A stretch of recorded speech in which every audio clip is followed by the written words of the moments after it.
नमस्कार।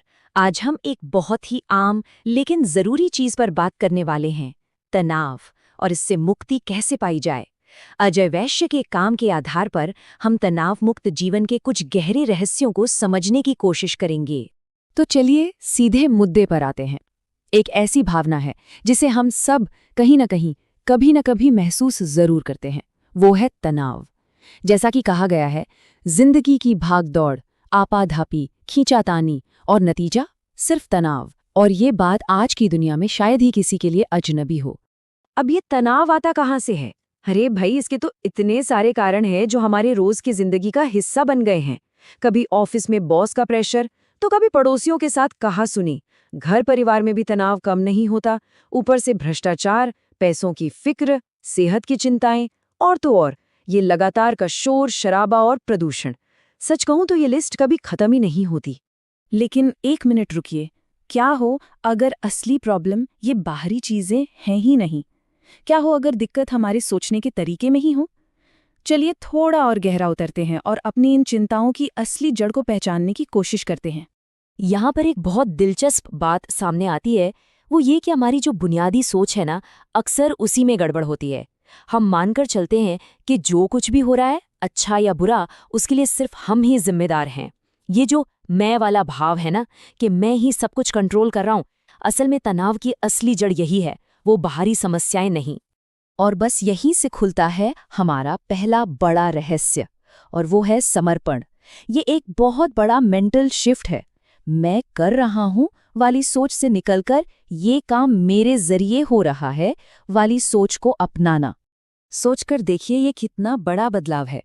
एक तरफ है दुनियावी सोच कि मैं ही सब कुछ करने वाला हूं, मेरी सफलता मेरी असफलता सब मेरे हाथ में है। और दूसरी तरफ है एक आध्यात्मिक सोच जो कहती है कि सब कुछ उस ऊपर वाली शक्ति की मर्जी से हो रहा है, मैं तो बस एक जरिया हूं, एक इंस्ट्रूमेंट। इस बात को समझने के लिए शुक्ला जी की कहानी एक बेहतरीन मिसाल है। सोचिए, एक आदमी जो सालों से गरीबी में जी रहा था, एक मामूली सी नौकरी करके बड़े परिवार का पेट पाल रहा था। फिर एक दिन उस पर चोरी का झूठा इल्जाम लगा और उसे नौकरी से निकाल दिया गया। मतलब सब खत्म। लेकिन शुक्ला जी ने क्या किया? उन्होंने इसे भगवान की मर्जी मानकर स्वीकार कर लिया और बहुत ही विनम्रता के साथ एक छोटा सा साड़ी का काम शुरू किया। और नतीजा, उनका काम ऐसा चला कि उन्हें बेहिसाब दौलत और इज्जत मिली। जो चीज़ उस वक्त एक बहुत बड़ी मुसीबत लग रही थी, असल में वो उनकी जिंदगी की सबसे बड़ी कामयाबी की पहली सीढ़ी थी। तो मतलब साफ है ना? जो चीजें हमें आज बुरी या नुकसानदेह लग रही हैं, हो सकता है कि आगे चलकर वही हमारे भले के लिए हों। जैसा कि कहा भी गया है, ईश्वर हमारा हमसे भी बड़ा शुभचिंतक है। अच्छा, तो ये तो हुई समर्पण की बात। अब आगे बढ़ते हैं और देखते हैं कि इस तरह की सोच से एक जबरदस्त अंदरूनी ताकत कैसे पैदा होती है, जिसे कहते हैं आत्मबल। देखिए, एक बात तो पक्की है, दुनिया बदलने वाली नहीं है। यहाँ दोस्त भी मिलेंगे, दुश्मन भी, और ऐसे लोग भी जिन्हें हमसे कोई मतलब नहीं। और ये भी सच है कि कमजोरी को देखकर ही लोग हमला करते हैं। इसलिए सिर्फ शारीरिक ही नहीं, बल्कि एक आध्यात्मिक ताकत, एक भीतरी शक्ति को जगाना बहुत जरूरी है।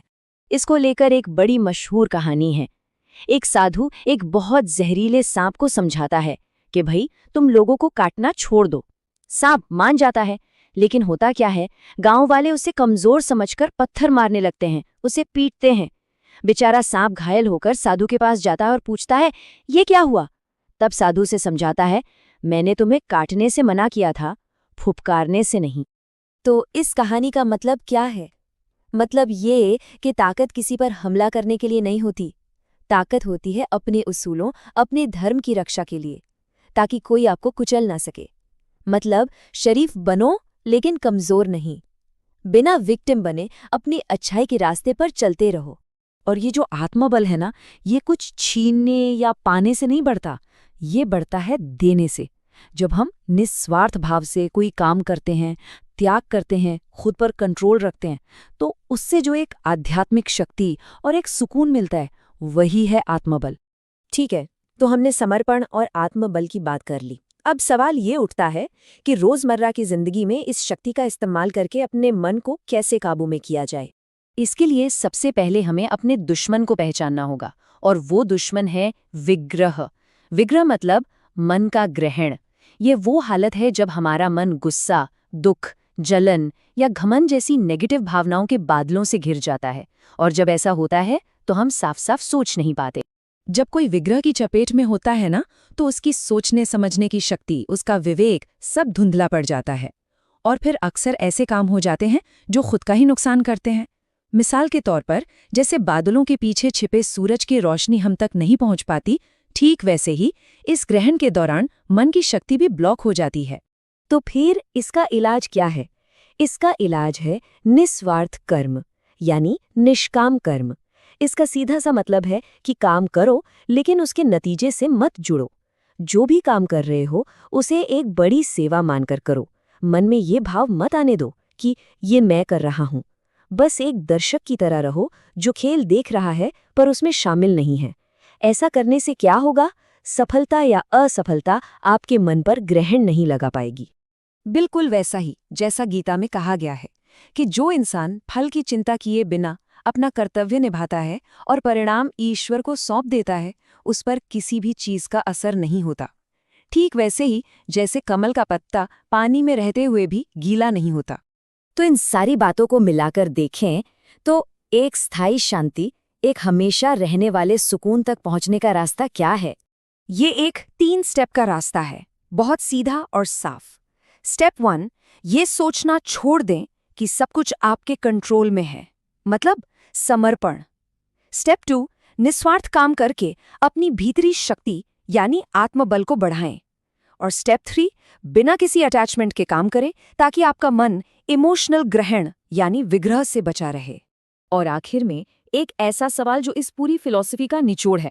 जरा सोचिए, अगर काम करने वाले हम हैं ही नहीं, अगर हम सिर्फ उस ऊपर वाले की इच्छा को पूरा करने का एक जरिया है, तो फिर तनाव लेने वाला कौन है? तनाव है किससे?